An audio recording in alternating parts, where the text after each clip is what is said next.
Entonces, damos inicio a la segunda sesión. No, quería preguntar, en el caso de las personas que sufren trastornos del ánimo, como la bipolaridad, ¿afecta aún más este trastorno? Una cosa es por los medicamentos que toman, que son bastantes, y otra por la condición psicológica, psíquica, emocional que viven. Excelente pregunta y da pie para hacer una clase completa de eso. Pero mañana tenemos preparado un material que va apuntado a eso, profesor Olmos, ¿ya? Mañana a las 7, recuerden, antes de compartir pantalla, vamos a hacer un breve resumen de lo que fue el síndrome metabólico.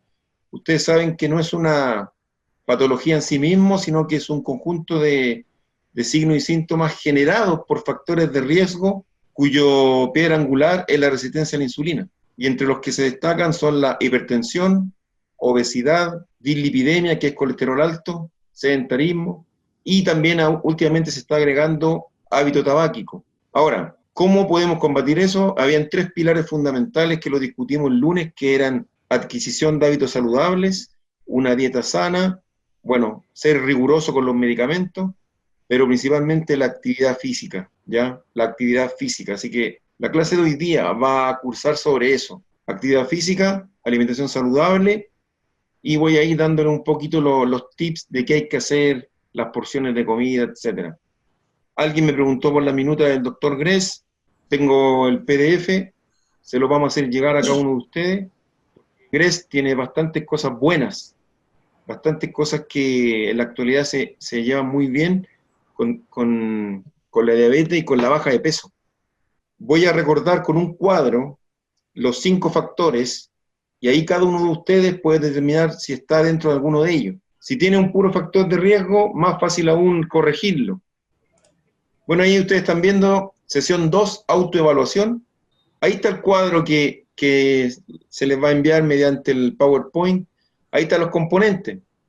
Son la obesidad abdominal, también llamada como obesidad central, los triglicéridos altos, que es la dislipidemia, el colesterol HDL bajo, presión arterial elevada y alteración de la glucosa. Ahí están los factores de riesgo. O sea, triglicéridos, el azúcar en sangre, hipertensión y la obesidad.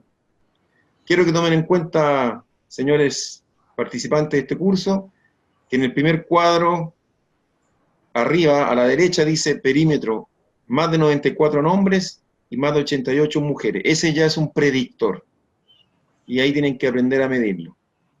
Los triglicéridos en sus exámenes de sangre, ojalá que nunca supere 150 miligramos por decilitro en sangre. Y el colesterol bueno, ojalá que nunca sea menos de 40 en hombres y menos de 50 en mujeres. Para eso no tenemos aquí los exámenes a la vista, pero ustedes en su perfil bioquímico lo pueden sacar. Y las presiones, yo les sugiero que ustedes se controlen la presión. La idea es que nunca tengan 13,9, que nunca se pasen de 130/90. Que yo creo que la mayoría debe entender lo que significa 13/9, la sistólica sobre la diastólica. Y la glucosa, yo creo que también la mayoría debe saber que en ayuno debería marcar no más de 100 mililitros de sangre. Y en el mismo cuadro dice que usted está dentro del síndrome metabólico si presenta obesidad abdominal más 2 factores de riesgo. Como la sesión de hoy cursa sobre la actividad física, vamos a encaminarnos hacia allá. A modo introductorio, quiero decir lo siguiente: las enfermedades cardiovasculares son responsables de una gran morbimortalidad en los países industrializados. Solamente en países africanos no es la principal causa de muerte, porque allá aún son las enfermedades infectocontagiosas. La práctica regular de actividad física, AF, así lo vamos a conocer, se asocia con una disminución del riesgo de presentar una enfermedad cardiovascular. Hay discusiones en cuanto a la intensidad de la actividad física para obtener beneficio, pero hay estudios que dicen que solamente caminando 20 minutos día por medio ya tendríamos ventajas y beneficios individuales. La actividad física es cualquier movimiento corporal producido por los músculos esqueléticos que se traduce en un gasto de energía. Recuerden, día lunes yo les dije, basta que hagan bicicleta o caminata continua y sistemática en el tiempo y van quemando azúcar. Por lo tanto, ese ya genera gasto energético y no se acumula en nuestros cuerpos.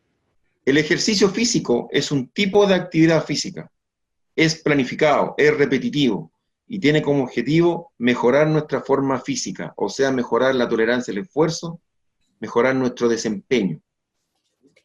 ¿Qué es la forma física? Es la capacidad para realizar las actividades diarias sin llegar a la fatiga y con energía suficiente para realizar actividades en el tiempo libre y afrontar situaciones inesperadas. Por ejemplo, un día tenemos que correr para tomar un bus, tenemos que bajar rápidamente una escalera, tenemos la capacidad de saltar de repente o etcétera, sin nunca tener sensación de fatiga o de ahogo. El año 2022, la OMS ya ha dicho que las enfermedades cardiovasculares seguirán siendo la primera causa de muerte en los países desarrollados. La OMS dice lo siguiente: estos 4 aspectos son la materia prima de la cual se valen las enfermedades cardiovasculares para causar tantos fallecimientos. Sedentarismo, mala alimentación o sobrealimentación, tabaquismo y estrés. O sea, ya en esta clase yo estoy nombrando la palabra estrés, que no la había nombrado a la primera. El estrés, ¿qué genera en nosotros? Problemas en el ánimo, ansiedad, liberación de catecolamina. Por lo tanto, nuestro corazón empieza a trabajar más de lo normal, nuestra frecuencia cardíaca aumenta, la frecuencia respiratoria también. Súmele a eso el tabaco. De ahí que es importante no descuidar estos conceptos. Ahí hay un gráfico. Ya en el 2005, el 25%, el 28% de las muertes era por el tema circulatorio, más que los cánceres y tumores. ¿Ya? En las otras causas que suman el 47%, bueno, ahí están accidente de tránsito, suicidio, homicidio, los virus, etc. Ahí, por ejemplo, meteríamos el tema del COVID. ¿Cuál es el objetivo de salud de la OMS? El siguiente. Los 3 pilares: promoción de actividad física y hábitos saludables, abstención del tabaco y una dieta sana. Qué importante tener una dieta sana. A propósito de eso, esta siguiente diapo les muestra cómo tenemos que llegar a una alimentación saludable. Ahí está la foto de Hipócrates. 6 siglos antes de Cristo, él ya dijo lo siguiente: somos lo que comemos y el alimento es mi medicina. Esto es lo que indica el MinSal, el Ministerio de Salud chileno. 4 comidas diarias balanceadas en términos de proteína, grasas, azúcares, etc. Balanceadas, nada en exceso. Segundo, evitar el exceso de sal, evitar los azúcares, porque los azúcares en sí mismos no es malo, pero el exceso es malo. De hecho, hay dosis que llegan a ser tóxicas en términos de azúcar. Grasa saturada se refiere a la comida chatarra, a lo que son frituras, a las comidas procesadas. Tenemos que favorecer el consumo de frutas y verduras. El Ministerio de Salud chileno nos indica que tenemos que consumir 5 porciones al día entre frutas y verduras. 5 porciones al día. Hay gente que come 5 porciones, pero a la semana. Tiene que ser al día, en sus distintas presentaciones. Tenemos que disminuir el consumo de carnes rojas, aumentando el consumo de carnes blancas, pescado, pollo, pavo, etc. Tenemos que aumentar el consumo de agua y evitar en la medida de lo posible bebidas gaseosas y bebidas alcohólicas. No se sugiere eliminarlo a cero, ni abstenerse de eso, pero hay que disminuirlo. Por ejemplo, las nutricionistas en la actualidad dicen que los niños tienen que preparar jugos vivos, por ejemplo, con agua filtrada, y evitar las bebidas o los juguitos en caja. En términos de la actividad física, el día lunes hubo una pregunta que nos decía en qué rango tengo que hacer actividad física o cómo lo hago. Aquí hay un cuadro resumen de la OMS también. Características del ejercicio y la recomendación. Fíjense bien, voy a ir lento aquí. El tipo de ejercicio que hay que hacer, obviamente, es cardiovascular, o sea, un ejercicio aeróbico, continuo, rítmico y prolongado en el tiempo, cosa que se forme como un hábito. La intensidad. Profe, ¿Aló? disculpe, aeróbico, ¿qué significa? Ejercicios aeróbicos, que son los cardiovasculares, que son más que nada de resistencia, que nos generan cierto cansancio, pero no son ocupando pesas ni máquinas, sino que son ocupando todas las extremidades en el mismo momento y que nos genere un aumento en nuestra frecuencia respiratoria, un aumento en nuestra frecuencia cardíaca y un aumento en nuestra temperatura corporal. A eso se refiere aeróbico. Caminar. Caminata, saltar, baile, natación, bicicleta, trote suave. O sea, son ejercicios que no tienen impacto. Y si te fijas, ninguno de ellos ocupa máquina. Porque eso es otro tipo de ejercicio donde el sustrato metabólico es otro. ¿Ya? Gracias. Aquí nos metemos a la intensidad, fíjense bien. Por eso que les pido un lápiz y un cuaderno. Tienen que anotar 220 menos en la edad. Y ahí descubrimos la frecuencia cardíaca. Se la voy a explicar más adelante, pero tengan en cuenta eso. 220 menos su edad. Duración del ejercicio. 30 a 60 minutos para mejorar la forma física y la resistencia aeróbica, o sea, nuestra resistencia cardíaca. Otros estudios dicen que hay que hacer 150 minutos a la semana, pero también equivale a eso, a 30 o 60 minutos por día, o 150 minutos semanales. ¿Con qué frecuencia? Mínimo 3 a 5 días por semana. Y en relación a eso, tienen que tomar en cuenta algo. Nunca tienen que ser más de 2 días de descanso. Pueden trabajar de lunes a viernes y descansan sábado a domingo, pero nunca más de 2 días. Lo ideal, creo yo, que es un día de ejercicio, un día de descanso, un día de ejercicio, un día de descanso. Y así sucesivamente, cambiando las pautas para que no sea monótono. Pero la caminata podría ser diaria, ¿ya? ¿Con qué progresión? Hay que tener un acondicionamiento inicial entre 4 a 6 semanas, porque seguramente aquí hay personas sedentarias que no hacen nada y tienen que empezar a tener una especie de acostumbramiento al ejercicio. Y el mantenimiento posterior puede ser eterno, o sea, no hay estudios que digan con qué mantenimiento.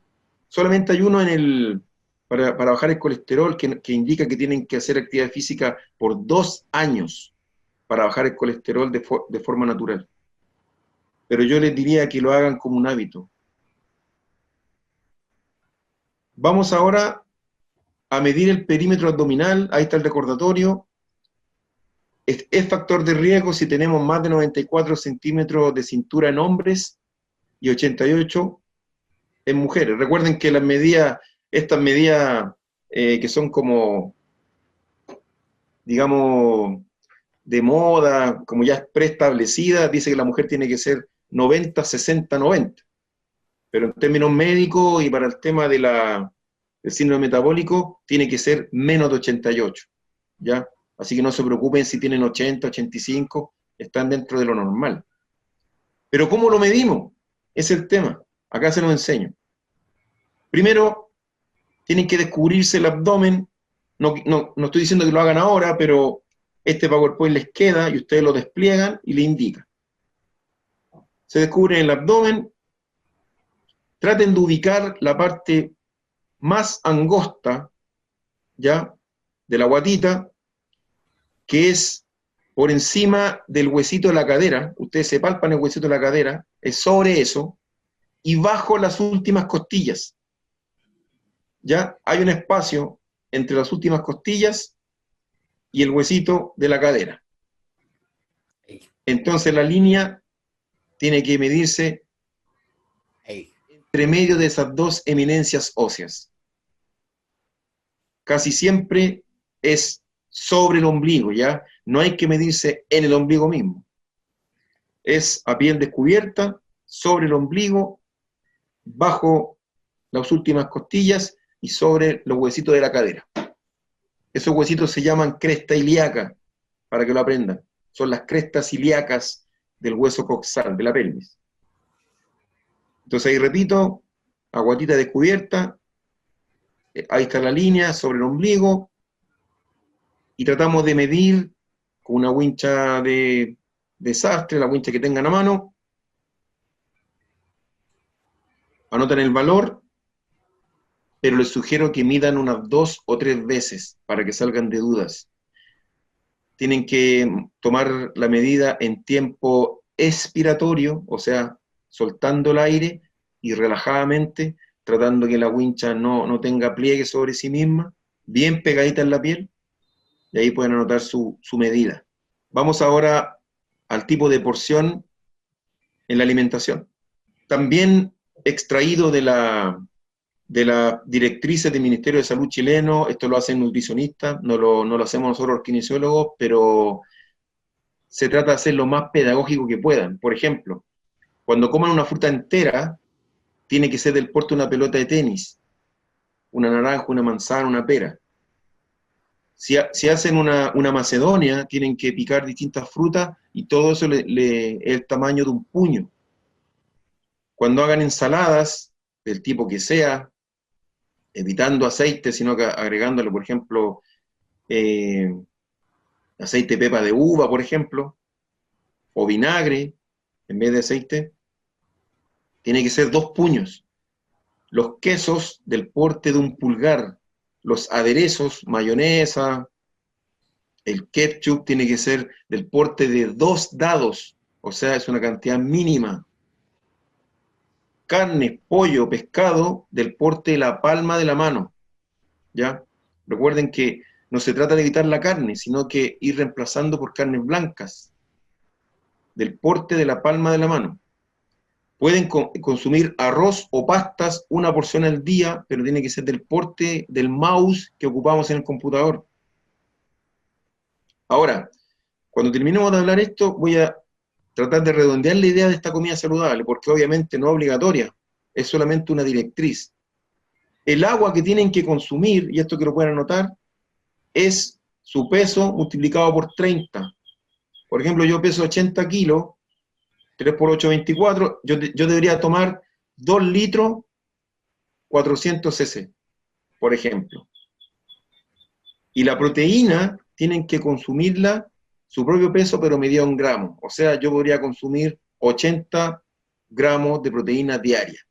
En relación a esto que estamos viendo de la alimentación saludable, estas son directrices que indica el Ministerio de Salud cuando la persona, por ejemplo, tiene diabetes, cuando la persona está en un plan de bajar de peso. Pero si usted tiene un índice de masa corporal dentro del parámetro normal, si usted tiene un perímetro abdominal dentro de los parámetros normales, yo considero que puede seguir alimentándose como lo viene haciendo. Estas son recetas, por así decirlo, indicadas para disminuir el peso o en plan de dieta, o cuando tengo diabetes, ¿ya? ¿Cómo calculamos el IMC? Índice de masa corporal. Esto lo pueden anotar también, independiente que esto les quede por ustedes, pero hagan el ejercicio. Ahí hay un ejemplo. Un individuo que mide 1,70 m y pesa 60 kilos, ahí está la relación. Es su peso dividido por la altura en metros al cuadrado. Esa persona tiene 20,76, está dentro de lo normal. Dentro del PowerPoint le indico lo siguiente. Ahí está la dirección. Ustedes la pinchan y se redireccionan a una página en internet donde usted anota los 2 datos y le aparece su valor, calculado al instante. Calculadora de índice de masa corporal.com. En la misma página usted ve lo siguiente. La tabla, porque hay que saber los valores. En el caso mío, que mido 1,80 y 80 kilos, mi índice de masa corporal es 24, en menos de 25, es 24 y algo. O sea, estoy en el intervalo normal. Creo que mi índice es como 24,7, una cosa así. Cuando usted tenga mayor o igual a 25,0, ya está en sobrepeso.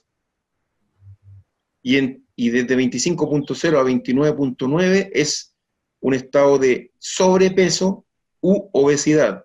Y luego viene obesidad hasta llegar a obesidad mórbida, que es la llamada obesidad clase 3. Entonces ahí ustedes se ubican con este segundo dato, ¿dónde están? Primer dato, recuerden, perímetro abdominal. Segundo dato, índice de masa corporal. Y ahí lo van anotando. Ahora, ¿cuáles son los efectos beneficiosos del ejercicio, lo que está comprobado, lo que está estudiado?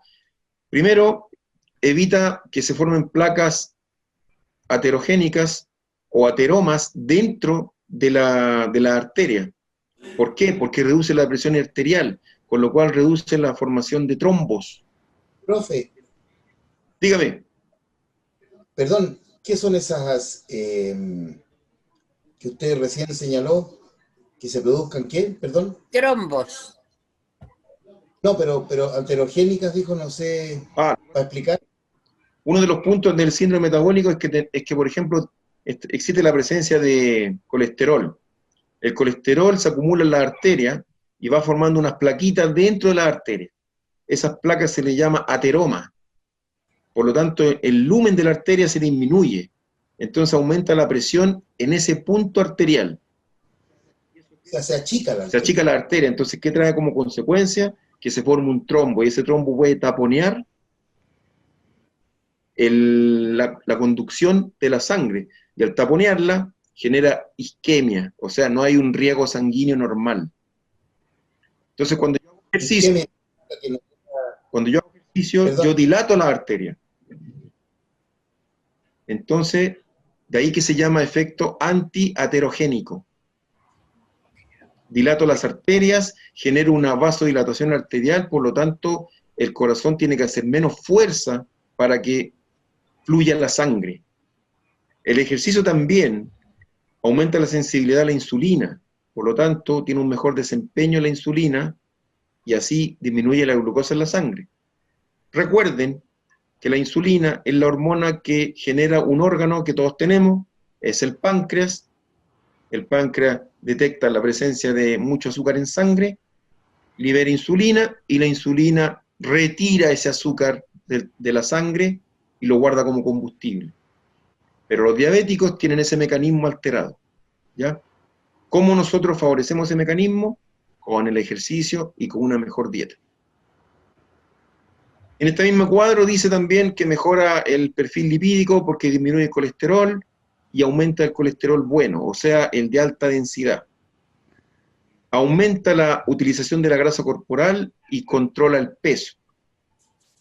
Y tiene efectos también en la sangre, efecto antitrombótico, o sea, el ejercicio hace que se generen menos trombos y mejora la circulación sanguínea, disminuyendo el riesgo de enfermedad cardiovascular y accidentes cerebrovasculares.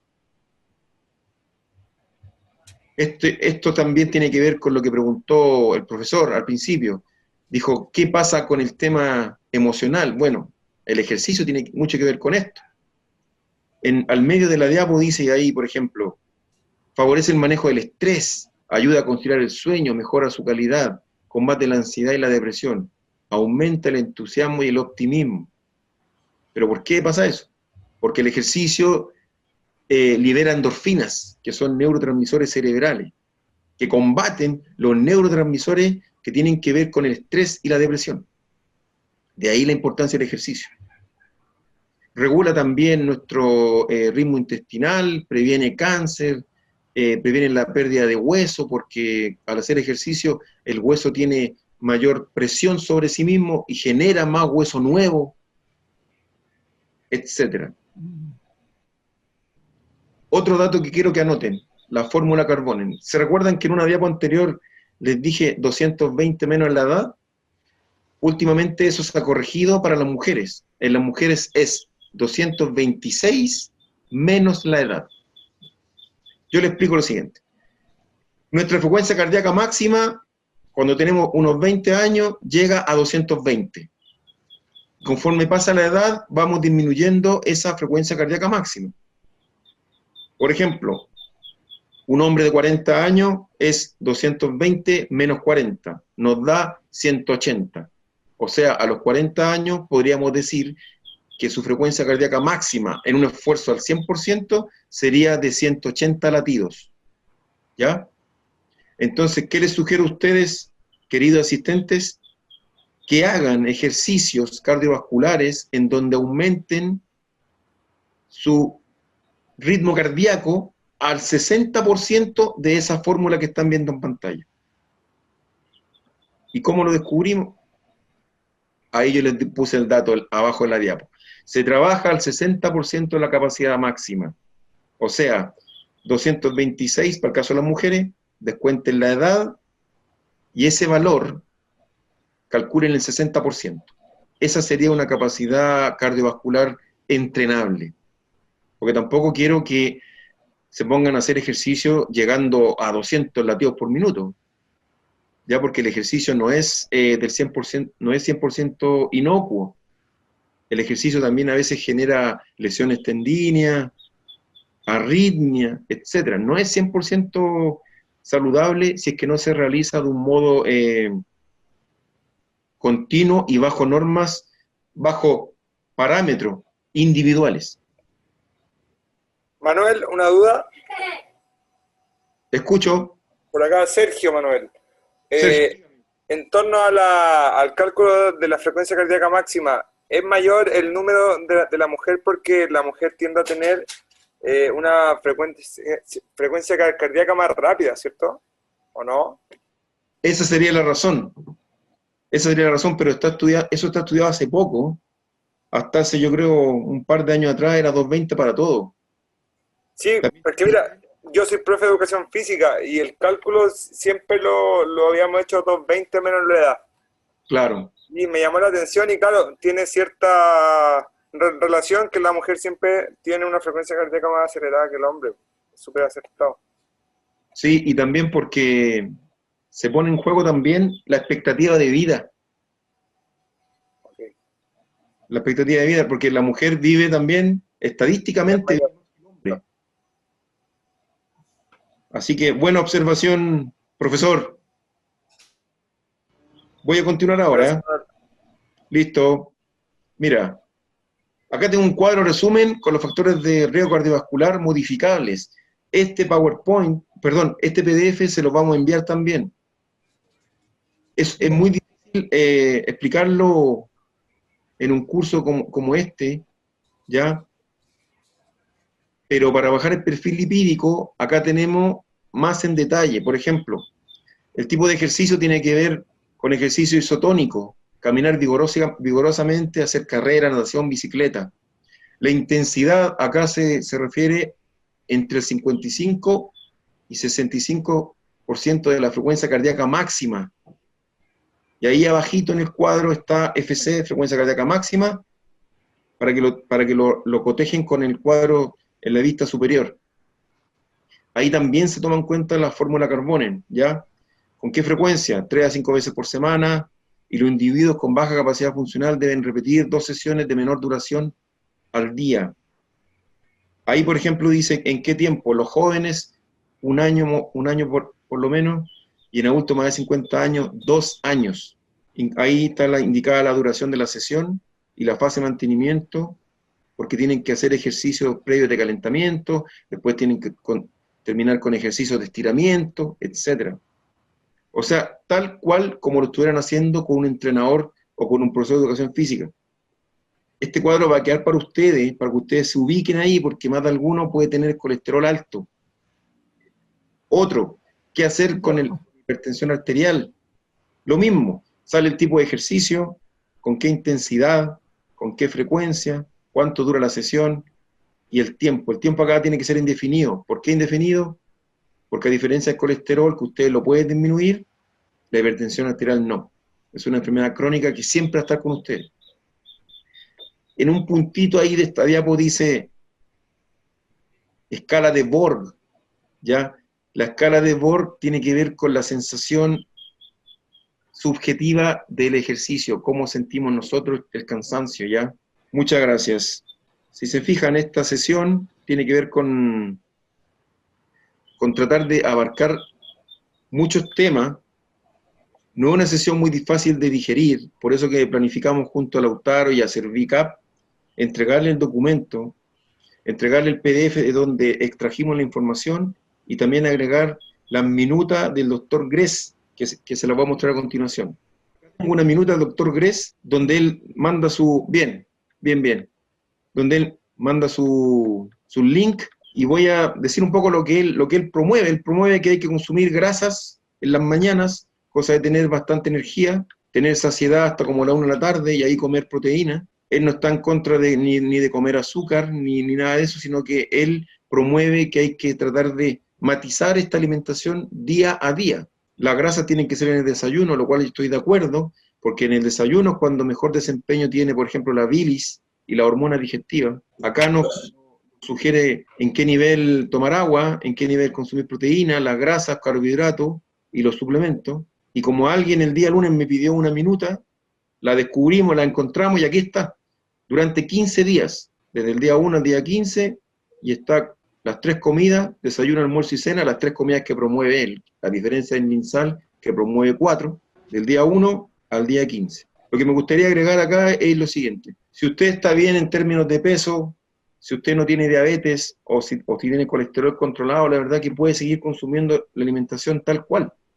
Hay gente que consume muchos alimentos, pero como hace una actividad física programada, él está bien en el peso porque él quema mucha energía y el ejercicio hace que el metabolismo corporal esté siempre a tope. Entonces quemo mucho. Pero si yo, por el contrario, como y me voy a acostar, o como mucho de noche, me salto el desayuno, obviamente que tengo un desbalance. Entonces tiene que cada uno hacerse una autoevaluación. Por ejemplo, los diabéticos no les recomiendo que coman mucho pan, que coman mejor pan integral. Pero si es muy sensible a la sal por ser hipertenso, no le sirve mucho el pan integral a él, al hipertenso. Entonces ahí tiene que ir tratando de buscar de qué manera encontrar la mejor dieta individualmente, porque la receta y la nutrición no es algo universal, tiene que ver con las necesidades de cada uno. Ejemplo. Hay un dicho que es bastante conocido y que dice que uno tiene que desayunar como rey, almorzar como príncipe y cenar como mendigo. ¿Tiene algo de verdad? Yo estoy de acuerdo con eso. Nosotros somos animales diurnos y cuando necesitamos más consumo energético son en las mañanas. Y nosotros, si consumimos grasas, nosotros echamos a andar una maquinaria metabólica, gástrica y digestiva, del hígado, del páncreas, del ácido clorhídrico, y eso funciona mejor en las mañanas. Y en la noche, cuando ya se acerca la noche, deberíamos comer menos, una simple colación, porque ahí todo funciona a media máquina. Todo funciona a media máquina, lo estoy diciendo para que se entienda bien. Si nos mandamos, no sé, un plato poroto con una longaniza que nos gusta en el almuerzo, en la noche eso es dañino, pero quizá a las 12 del día no tanto. Pero yo insisto en el punto, esto no es universal, no es absoluto, porque por ejemplo, si yo soy deportista y levanto pesa, yo tengo que comer carbohidratos en la madrugada incluso, o tengo que comer unas 7 veces al día, y tengo que consumir harto pasta, arroz, mucha proteína, porque tengo que generar masa muscular y tengo que tener fuerza, y mi dinámica metabólica quema mucho. Pero si estoy en un plan de bajar de peso, evidentemente que tengo que acogerme a las normas que decía, que les leí en la otra diapo, que son comer arroz y fideo del porte un puño, etc. Fruta y verdura 5 veces al día, etc. Es lo mismo, en la misma línea que una persona me preguntó por el índice de masa corporal. Claro, un rugbyista, por ejemplo, el índice de masa corporal puede ser 28, 29, y no por eso está en sobrepeso, porque evidentemente él tiene mucha masa, ¿te fijas? Entonces, el índice de masa corporal también es un parámetro, pero no quiere decir que por tener 30 de IMC yo tengo sobrepeso, porque depende también del rol que tú cumplas, ya sea un deportista, un guardia de seguridad también, qué sé yo. Yo estoy dando aquí tips para que ustedes calculen en sí mismo el tema del IMC, la fórmula Carbonen y el perímetro abdominal. Y con eso se ubican más o menos dónde están y los pasos a seguir. Por ejemplo, la Yolita, que yo la conozco, el índice de masa corporal indicaría que ella está en desnutrición. Indicaría eso el índice de masa corporal de ella. Sin embargo, no está en desnutrición. Quiero consultar para la persona diabética relacionado con las frutas. ¿Debe comer fruta? ¿Cuál? Sí, le tiro. ¿Qué fruta podría ser? Porque hay personas que no comen fruta porque dicen que tiene mucho azúcar, qué sé yo. Lo que pasa es que yo le recomendaría la fruta unas 3 porciones en el día, pero separadas en el día.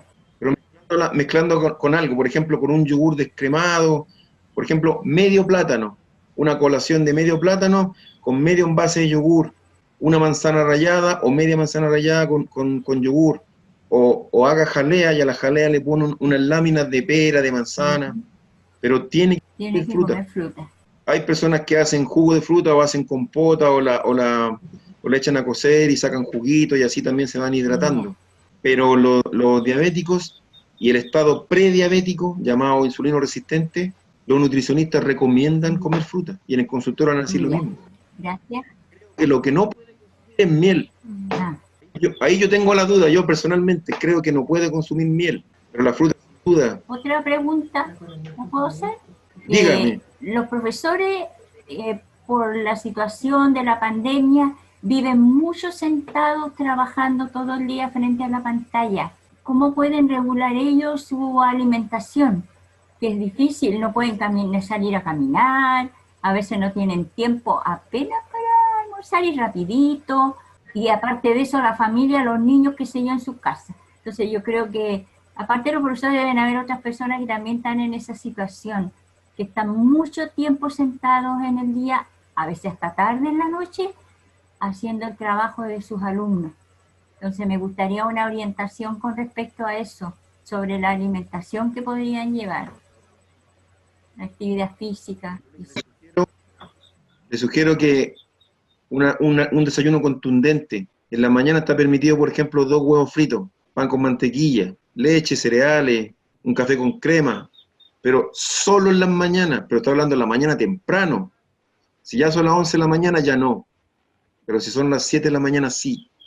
Entonces, con eso debería pasar de largo hasta como las 12, 1. Entonces, si la persona aún siente hambre después de desayunar a las 7 y a la 1 de la tarde tiene hambre entre medio, tiene que aumentar el consumo de grasa en la mañana. Pero las grasas saludables, ese llamado aceite de coco, leche de coco, palta, frutos secos, aceituna. Y entonces después de eso, viene el almuerzo, a la 1, por ejemplo, y ahí tiene que comer algo de proteína. Las proteínas, la cantidad de gramos, dependiendo de lo que pese la persona. Si pesa 100 kilos, 100 gramos de proteína, o sea, un bistec que pese 100 gramos. Después tiene que meter entre medio una colación, y llega la cena, y en la cena puede repetir lo mismo del almuerzo. Así que yo le sugiero que también trate de caminar. El profesor que está mucho rato sentado, que trate de caminar. Pero una caminata es difícil hacerlo, sí, porque necesito que la caminata haga que usted se canse un poco, que la caminata haga que usted sienta que se agita. Si usted camina 10 minutos sin parar y no siente nada, cardiovascularmente no le sirve. Pero si camina 15 y siente un poquito de agitación, eso le sirve. Ahí recién está quemando. Así que yo le sugiero que revise la dieta GRES que vamos a mandar, la minuta, y mañana esté atenta a los ejercicios que vamos a hacer, que son ejercicios cardiovasculares, en donde quemamos, ¿ya? Donde quemamos azúcares. Recuerde algo, la OMS dice que usted se agita con el ejercicio si después de caminar, por ejemplo, 20 minutos o hacer un trote suave, bicicleta, usted es incapaz de mantener una conversación. Si llega a ese punto en donde casi no puede hablar porque le falta el aire, ahí recién usted está en la curva del cansancio. Y el otro parámetro es el que aprendimos hoy día, el 220 menos la edad y trabajar al 60% de ese valor. ¿Qué hacer cardiovascularmente que equivalga a una caminata o una bicicleta estática en 1 metro cuadrado? Hola a todos. Igualmente depende 100% de la capacidad que tenga cada uno, porque yo les podría dar algunos ejercicios, pero quizás yo, viendo aquí rápidamente como el grupo es súper variado en edades, entonces es un poco irresponsable que yo les diga hagan ciertos ejercicios porque puede ser que eso sea muy complicado para usted. Yo creo que hay que centralizarse, como habló usted hace un momento, en los ejercicios que eran aeróbicos, y Lautaro preguntó de qué se trataban los ejercicios aeróbicos. Son ejercicios de baja intensidad, pero de larga duración, por así decirlo. Esa es una de las formas de describirlo. Pueden hacerlo ustedes mediante movimientos articulares, por ejemplo, elevar brazos, bajar brazos, abrir, cerrar. Usted hablaba del skipping, que es como una simulación de correr o trotar en el lugar, elevando rodillas. Exacto. Pueden hacer lo mismo mediante un taloneo. Hay muchas variantes de estos ejercicios que se pueden hacer en 2 metros cuadrados, pero la mayoría incluye saltos. Entonces, no sé si es que la mayoría de ustedes puede desarrollar saltos, pero si usted tiene esa capacidad, hay una gama mayor de ejercicios que se podrían realizar. Sí, muy bueno tu aporte, Sergio. La verdad que yo ya he hecho curso antes y trato de implementar ejercicios orientados al adulto mayor. De hecho, yo hice 4 sesiones donde, te juro, yo creo que hay unos 40 ejercicios, o más de 40 ejercicios, y que todos son posibles de desarrollarse en la casa, porque yo ocupo implementos básicos, por ejemplo, rollitos de papel higiénico, unas botellas con agua, un palito, un escobillón, una silla, etc. Entonces, mis alumnos, por así decirlo, incluso han hecho hasta sentadillas, pero de un modo bastante seguro, ocupando silla, ocupando un respaldo. Hemos hecho ejercicio de equilibrio, ejercicios de los llamados isométricos, que generan un poquito de fuerza y contracción en cadera, que es lo que necesitan ellos, porque tienen artrosis de rodilla, de cadera, etc. Entonces, parte de lo que tú dijiste, yo tengo preparado para mañana, marcha estática, por ejemplo, y todo eso le va a servir. Es un puntapié inicial. Estoy siempre pensando como que la mayoría de mis asistentes son adultos mayores, o en vías de llegar a ser adultos mayores, entonces son ejercicios totalmente en rango seguro. Voy a recoger tu comentario, Sergio, así que voy a tratar de tener en cuenta eso para mañana también. Adelante. Profe. Sí, perdón. Bueno, primero, gracias, Sergio, por el aporte. Muy interesante. Lo que pasa es que Silvana Latorre en el chat pregunta, ¿es recomendable hacerse exámenes antes de empezar con los ejercicios y la dieta si el IMC es alto o índice de masa corporal? Yo creo que cualquier examen médico es recomendable a la edad que sea. Casi siempre recomiendan, de hecho, antes de empezar un plan de ejercicio, que se haga un chequeo. Pero yo también pienso que cada uno se conoce y uno sabe más o menos sus capacidades. Uno sabe, por ejemplo, que no tiene que pasarse mucho en la frecuencia cardíaca. Yo no le voy a mandar a correr una maratón, pero sí ejercicio localizado y en la seguridad de la casa. Pero si Silvana Latorre puede hacerse exámenes, bienvenido sea, porque obviamente que los exámenes de glicemia, perfil lipídico, son súper buenos que lo sepan. Aparte el médico ahí, en la entrevista con el médico, seguramente le tomará la presión, seguramente la frecuencia cardíaca, la saturación de oxígeno, la va a pesar, la va a medir, entonces ella va a tener todos los parámetros y así se va a sentir más segura. Pero también háganme caso y descubran ustedes sus propios parámetros. Mídanse ahí el contorno de la guatita, calculen su IMC, calculen, saquen la cuenta del 220 menos la edad. Manuel, si le puedo hacer un comentario en torno a esto.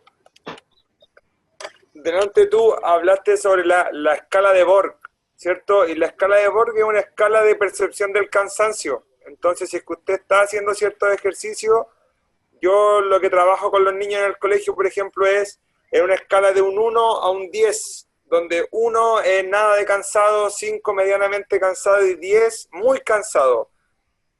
Yo les voy pidiendo en diferentes momentos de la clase que ellos se vayan ubicando en qué número están. Entonces eso ustedes lo pueden utilizar, pues si es que usted siente que está siempre entre el 5 y el 10, por ejemplo, es porque quizás está siendo muy exigente al momento de hacer ejercicio. Claro, porque por ejemplo, Buena observación, la escala de Borg es una escala de sensación subjetiva del cansancio, pero también hay gente que a veces inicia un ejercicio y no elongó previamente, o a veces está deshidratado, a veces no se hidrató bien, o a veces las condiciones dadas no son muy buenas. Por ejemplo, mucho calor, está muy abrigado, no tiene la ropa adecuada, entonces hay que preocuparse de todo eso. Hidratarse, tener la ropa adecuada, comido, no justo encima del ejercicio, haber tenido un tiempo de reposo, etc. Oh, yeah. Así que esto es lo bueno de hacer una clase sincrónica, porque así todos pueden ir aportando. ¿Algún comentario? ¿Algo? Con el profesor en vivo. Claro, con un profesor en vivo, espectacular. Ah, y acerca de lo mismo del profesor, quiero al profesor Olmo decirle que si se fijó que varias diapos ya empezaron a tocar el tema del ánimo, del estrés, ahí poquito a poquito fuimos entrando a ese tema. Mañana lo redondeamos más. Comentarios por ahí. Señora Virginia, creo. Noret. Sí, hola, ¿qué tal? Primero, disculpas, pero no pude entrar inmediatamente porque tenía otra charla hasta las 7:30, así que entré tarde. No sé si mencionaste o comentaste el tema del ayuno intermitente o lo vas a hacer mañana. ¿O no lo vas a hacer? No, eso no pude sacar información porque todo lo que leí no me quedé conforme. Yo creo que mañana puedo hablar algo de eso porque es demasiada información, tengo que filtrarlo un poco más. Ya, ok. Bueno, yo creo que es bueno, pero cada vez que yo entrego una información trato de tenerla un poquito más de sustento, más de evidencia. Yep. Pero mañana puedo hablar. Ok, gracias. Bien. La señora Virginia quería hablar, pero señora Virginia, ¿cómo está usted? Salude ahí porque no tiene su micrófono activado. A ver. Ahora, Ahí sí. ¿escuchan? Ahí sí. Hola, buenas tardes. Ahí sí. Buenas tardes a todos, ¿verdad? Me parece muy interesante, ¿cierto?, lo que hoy día se ha dicho. Y me preocupa un poquitito el asunto de la dieta, que alguien, a ver, no es que le haga propaganda a la dieta de este caballero, la dieta de las casas. ¿Tres? Pero habría que tener un poco de cuidado con eso, porque todo va a depender, ¿cierto?, de la persona, de que en qué estado está, en su estado, qué sé yo, por ejemplo, yo no se la daría, ni me la daría yo, si yo tengo un poquito de problemas estomacales, si he sido operada, sacada la vesícula, o sea, por eso las dietas, como decía también el señor don Manuel, tienen que ser como individuales, ¿cierto? No se puede generalizar, y ahí habría que tener un poquito de cuidado con eso, con algunas dietas. Sí. Y respecto a los ejercicios, sí, están muy bien, ¿cierto? Y pienso de que el ejercicio es lo mejor, siempre que sea hecho en forma regular, que sean ejercicios fáciles, seguros, programados, y que tienen que tener muy en cuenta todo lo que es la parte de la frecuencia cardíaca, ¿cierto?, cuando se hacen los ejercicios ordenados, y la edad es importante también, y el estado en que está cada persona, porque cada persona es un individuo diferente, ¿cierto? Y si está entrenado o no está entrenado, y me parece muy importante tener una ficha clínica. Bueno, me agrego y tengo que decir que yo también soy profesora de educación física, así que habemos más de uno en su curso, señor Mella, para poder... Profesores, la mayoría. Yo trabajo con adultos mayores, yo le tengo una ficha a cada adulto mayor de mis talleres, donde le pregunto, bueno, si tienen enfermedades, qué tipo de enfermedades, le tomo el pulso, tengo su frecuencia cardíaca, su peso, su talla, todos, y yo pienso que tiene que ser así, ¿cierto? Para saber con quién trabaja uno, y porque el ejercicio, sigo insistiendo, de que puede ser muy bueno, pero también puede ser perjudicial, ¿cierto? Si la persona no está en condiciones para hacerlo. Así que, de hecho, hace más de 5 años que trabajo con adultos mayores y la experiencia ha sido muy grata. Los adultos mayores son muy responsables y ellos siempre, ¿cierto?, con sus medicamentos, con sus ejercicios como uno les pide. Así que, bueno, si yo puedo hacer algún aporte en algún tema, se los voy a decir. Eso de la frecuencia cardíaca es muy importante, porque yo no puedo, ¿cierto?, tomar un grupo, tengo que pensar que en un grupo son heterogéneos. A veces pueden un grupo, hay gente que realmente está en condiciones muy buenas físicamente, aunque tenga edad, pero hay otras personas que también son más jóvenes y que nunca han hecho ejercicios. Entonces, ojo cuando uno trabaja con un grupo grande, heterogéneo, y la frecuencia cardíaca es importantísima, lo que dice tú, ¿cierto? Los 220, que hasta el año antepasado, cuando yo trabajaba, me decían 220 menos la edad de la persona. Ese sería, por ejemplo, si yo tengo 68 años, mi 100%, o sea, mi 60% para trabajar mío, tendría que trabajar 158, ¿cierto? 200 menos 26, sería 100%. Y me dicen que yo a la gente le hago a trabajar un 50%, un 60%, dependiendo, tengo gente hasta de 80 años. Hay y eso sería 25. 24, o sea, máximo del ejercicio que yo le tomo el pulso, la frecuencia cardíaca, tendría que darle 90. Si yo le trabajo más, significa que a lo mejor el ejercicio puede ser perjudicial. Así que ojo los profesores de educación física o los monitores o la gente que trabaja con los ejercicios. Mucho cuidado cuando uno tiene grupos, ¿cierto?, de gente trabajándole. El ejercicio puede ser muy bueno, pero también puede ser muy perjudicial. Esto es todo. Sí. Muy bueno el comentario. Y redondeando lo que usted dijo, las dietas, claro, no son recetas absolutas, porque, por ejemplo, mañana quiero una breve palabra sobre la dieta también mediterránea, la dieta cetónica, hay una dieta que es la dieta genética, o el ayuno intermitente. Entonces, uno podría hablar mucho sobre eso, pero tal como dijimos, no son absolutos, porque depende individualmente. Y el ejercicio, claro, usted lo dice, el ejercicio también puede generar arritmia, y también no es recomendable, si la persona está hipertensa, hacer ejercicio. Por ejemplo, si yo veo que está con la presión demasiado alta y está con taquicardia estando en reposo, es preferible que en ese momento no haga ejercicio. Entonces, claro, son factores individuales a considerar de diversa índole, pero la generalidad sirve. Y eso es lo que apunta este curso, que se queden con el conocimiento. Así que mañana quiero que tengan unos rollitos de papel higiénico, que tengan un palito, que estén cerca de una silla, 2 botellas con agua, y vamos a implementar algunos ejercicios fáciles y que les van a servir siempre. O sea, son ejercicios muy seguros, fáciles de implementar y para desarrollarlo en la casa, en su metro cuadrado. Ejercicios de pandemia. Y en relación a que son profesores, sí, me consta que aquí hay varios profesores. Yo trabajo en Servima también, entonces veo puros profesores todo el año.